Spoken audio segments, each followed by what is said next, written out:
So that's definitely a common problem right now where we're seeing where CTV ads are coming up on different device types and not necessarily always that big screen that we're expecting them to be on. And so really there's a couple of reasons that this is happening. Primarily it is a function of a lack of transparency on the overall ecosystem and environment. And that leads to things like weird attribution and really not being able to understand what the actual outcome of the ad is. And so one of the things that I like to really reiterate, it's kind of my soapbox, is that advertisers have all the control. The only way that we're going to be able to change the ecosystem is if advertisers lean in and push us to change. That means us as a DSP, that means your premium CTV publishers, that also means vendors that are in the space as well. But from a Yahoo DSP perspective, our ethos is really choice and control. We are really focused on providing the advertisers all of the necessary tools to enable the best CTV ads on our platform. So that means understanding what device you're going after, where that's being served, what publishers you're working with, maintaining addressability, and a number of other things that go into making sure that the CTV ad is driving that outcome that's necessary. One of the things that we recently announced earlier this year was supply intelligence within our platform. And so what we really wanted to do was make sure that we're providing the best vendors and tools within our ecosystem for advertisers to tap into. And one of them is actually Peer 39.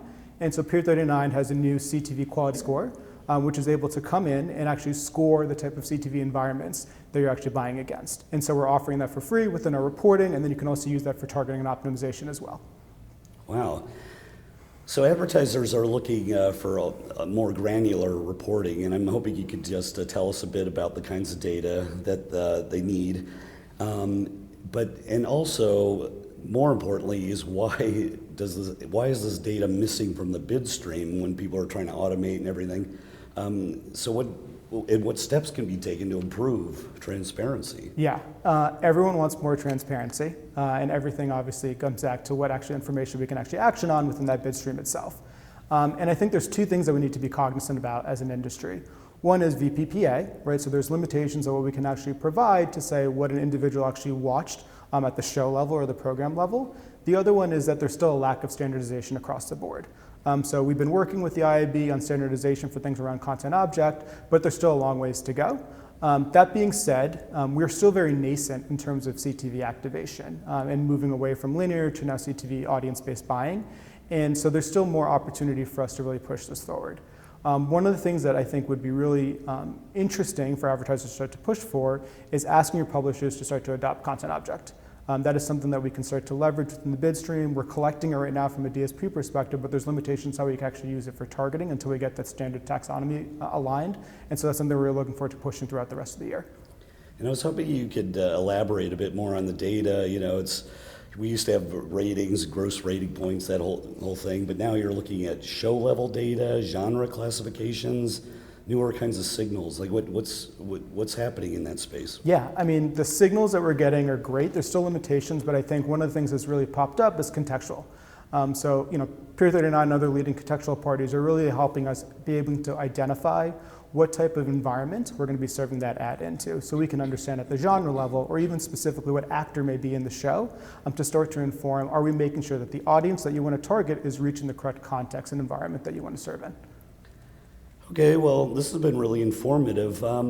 Finally, I was hoping you could just tell us, you know, looking ahead, if there's anything you're excited about, you know, in the terms of innovations or industry collaborations.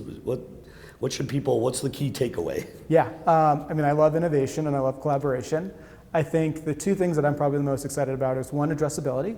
So CTV obviously leans itself to be an environment that is highly addressable because of the logged in users that are in that environment. And so things like Yahoo Connect ID have been seeing a lot of adoption across premium publisher partners like Disney and NBC. And with that, because they have adopted our ID, we're able to provide better addressable audiences into those environments. Vice versa, what we've seen is publishers that do adopt Connect ID actually have better monetization tools on their end as well, because they're able to get our demand a lot better and more seamlessly. The other one that we're really interested in is obviously data platforms for collaboration and neutral clean rooms. It's still fairly early, but you know, we sit as a DSP on a lot of data, publishers sit on a lot of data, ad service sit on a lot of data, vendors sit on a lot of data. Step one is just bringing it all together and having everyone speak the same language. And just starting to gather those insights, understanding are there patterns that we're not thinking about that we can start to identify and infer by bringing into these environments is something that's really interesting for us moving forward.